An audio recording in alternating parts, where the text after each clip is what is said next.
भारत के माननीय रक्षा मंत्री आदरणीय श्री राजनाथ सिंह जी का आज के इस सुअवसर पर उपस्थित रहना हम सभी के लिए गौरव का विषय है। इस स्टेडियम में उपस्थित छात्र एवं अधिकारीगण आपके प्रेरणादायक विचारों को सुनने के लिए उत्साहित है। सर, मैं श्री राजनाथ सिंह जी से अनुरोध करता हूं कि अपने आशीर्वचनों से हम सभी को संबोधित करें।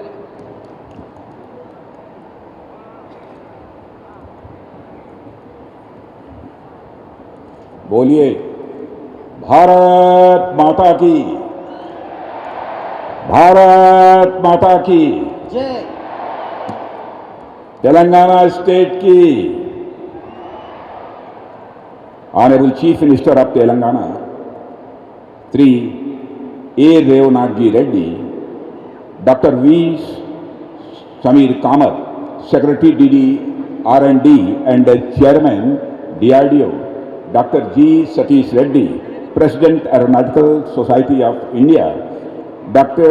Sri U. Raja Babu, DG Missiles and Strategic System, Mr. Naresh Indian, Founder Kalam Institute of the Excellence, Sri K. Visvesvaraya Reddy, Member of Parliament, Sri A. K. Gandhi, MLA, Sri Srinivas Reddy, Chairman, Sports Authority of Telangana, senior officials, academicians, industry partners, young and bright students who are gathered here in large number, friends from media, ladies and gentlemen.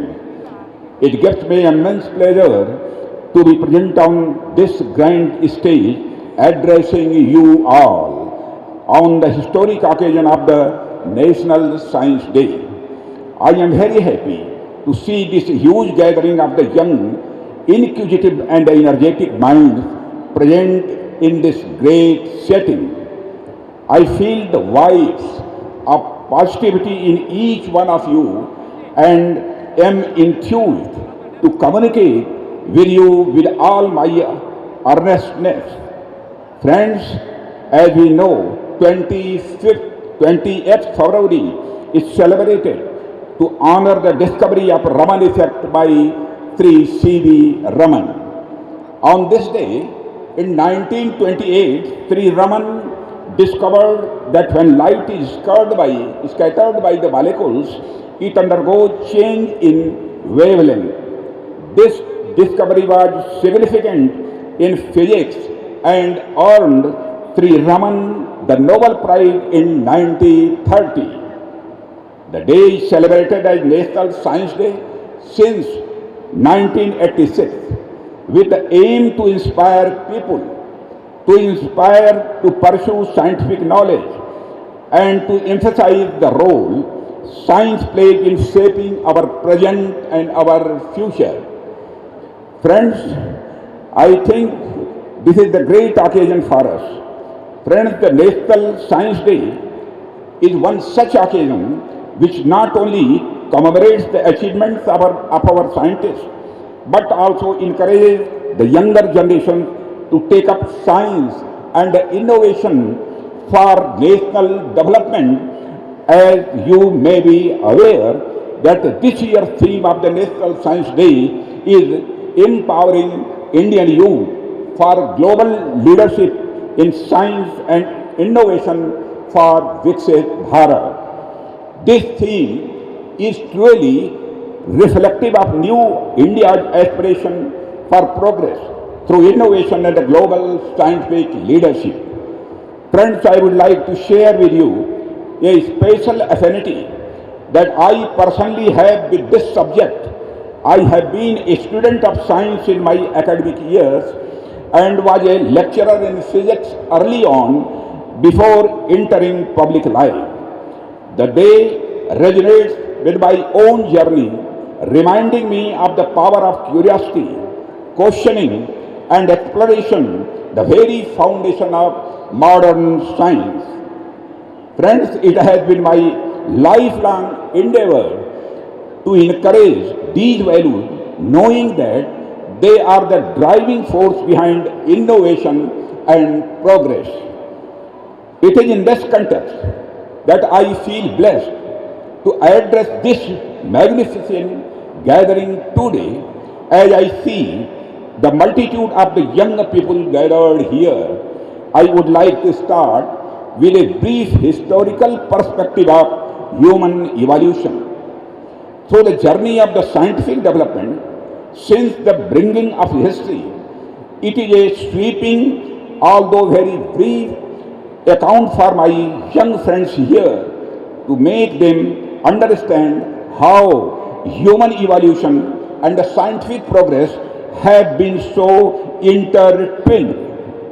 Friends, as some of you would be aware, life started on earth some 4 billion years ago when some organisms came into being. Throughout this incredibly long journey since, these organisms diversified and multiplied into species of the innumerable forms. There is a general agreement among scholars that the modern human being arrived around 70,000 years ago. These were times when population was very less and land, forests, rivers, rocks in abundance. Man was a hunter or a gatherer of what the nature had endowed the earth with. People had all the resources on earth and very little requirement. But the scene changes around 12,000 years back.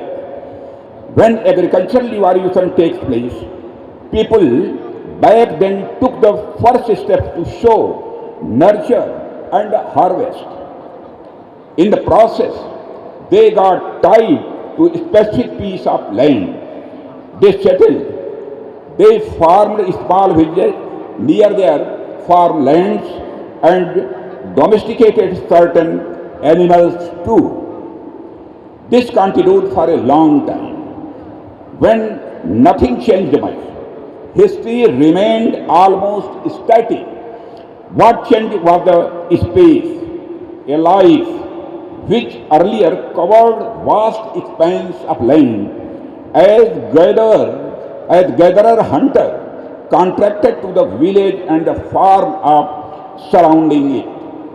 Friends, then about 5 years or so back, the scientific and industrial revolution happened. This further restricted the life largely to towns and cities, where new industries were coming up. With this, life contracted to further limited space. This was a phase of unprecedented material development through scientific and industrial discoveries and invention. Life changed forever, and we are all products of these scientific discoveries and innovations. Friends, we have not stopped there. What we were witnessing for some 2 or 3 decades in another phase of the human development is the technological revolution. In a mind-boggling phase of the scientific and the technological development, we are now witnessing every day transformative scientific innovations which are influencing our life in unprecedented ways. The shrinking human space I was talking about just now has in many important aspects ceased to exist now. Today, we are living in cyberspace, working on a cloud, talking to intelligent machines. The physical is getting miniaturized and virtually expanding like the universe. Life has virtually shrunk to a mobile handset. Friends, India was no exception to this development. In fact, it will not be a hyperbole to say that the first nation to have cultivated science was India, our country. Indians had profound knowledge about the heliocentric model of the solar system, value of pi, and the decimal system. It was a fact that we knew the solution to indeterminate equations long before Copernicus and his European contemporaries. Friends, Indian mathematics gave the world the numerals we all use today. Pioneering scholars such as Aryabhatta, Bhaskaracharya, Brahmagupta, Bateshwaracharya, Sridharacharya, Sripati Madhavacharya, and many others made significant contributions. Friends, why I am telling you this? To make you understand that when India prospered in science, its economy prospered too. When science flourished in India, India flourished in ancient times. But as the destiny had it, India at the time of the independence was both capital scarce and technology scarce. It was also poor in skilled human resource. And India was a low growth economy.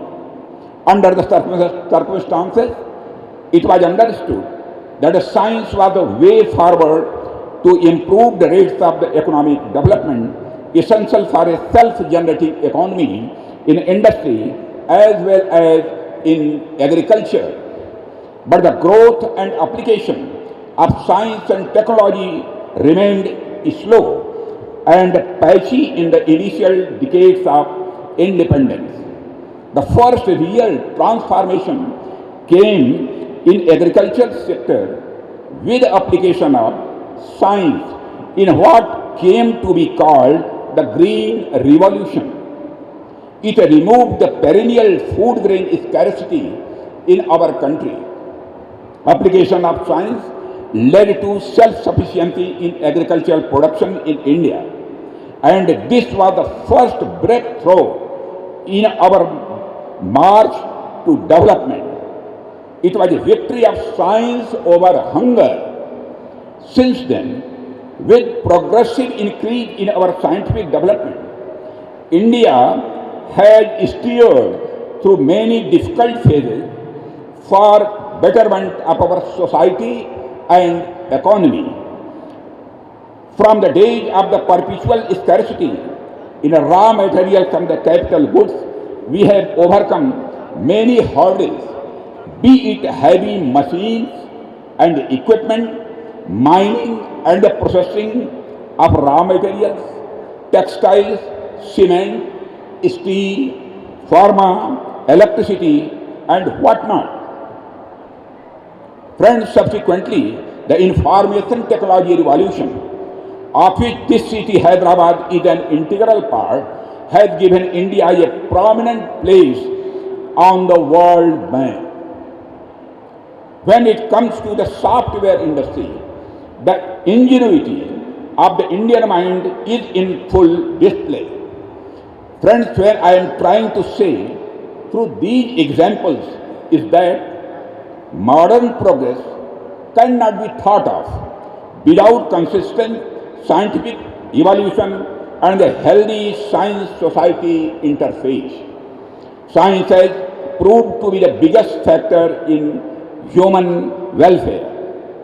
In India, we have applied our scientific knowledge and talent to solve the problems of our country.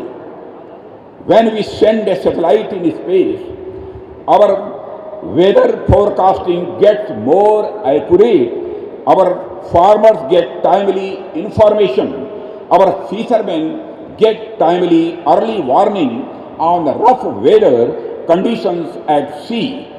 Our communication channels get strengthened and our students get classes at home. Friends, here I would also like to highlight the approach of the new Education Policy 2020, which aims to transform science education in India by encouraging creativity, critical thinking, and innovation. This year's theme of National Science Day reflects the same approach, when it focuses on empowering Indian youth for the global leadership through science, and innovation, it is in line with the objective of the national education policy to encourage students to develop scientific temper and an attitude of research and innovation. The new education policy has endeavored to change the nature of our education system by introduction of dynamic elements like fieldwork, practicals, and the research. This is the line with what Swami Vivekananda had said. The very essence of education is the concentration of mind, not of collecting facts. My young friends, I am also aware that education is a concurrent subject under Indian Constitution. It is the joint responsibility of the center and the state to ensure that our future generation gets the best of education, that no child is left without good education, and that the generations ahead are not only future ready but also globally ready. It goes without saying that this onerous task of bringing up our young generation as a future ready and globally ready must be a joint effort, a national effort, and nothing less than that. Friends, reflecting on this shared responsibility, I am reminded of an important chapter from my own journey nearly 3 decades ago when I served as the Education Minister of the Uttar Pradesh. I was deeply concerned about the declining standards of education. Determined to uphold academic integrity, I took a bold step and introduced one of India's first anti-copying legislation in 1991. I have always believed that such malpractices are not just unethical but a grave injustice to our children's future. Education must be built on the pillars of merit, honesty, and excellence, for it is only through a strong foundation that we can truly make our young generation future ready and globally competent. Friends, India has been a hub of innovation since a very long time, even when formal education had not penetrated deep into hinterland. And we are aware of the famed Indian capacity for jugaad, which is nothing but a creative improvisation for efficiency and better results. Even today, we know that most of our auto mechanics, electricians, plumbers, and other such specialists have little formal education, but they have the originality and creative thinking for learn and to learn fast, to provide services in the best possible way despite very limited resources. Friends, I am not saying jugaad is always good.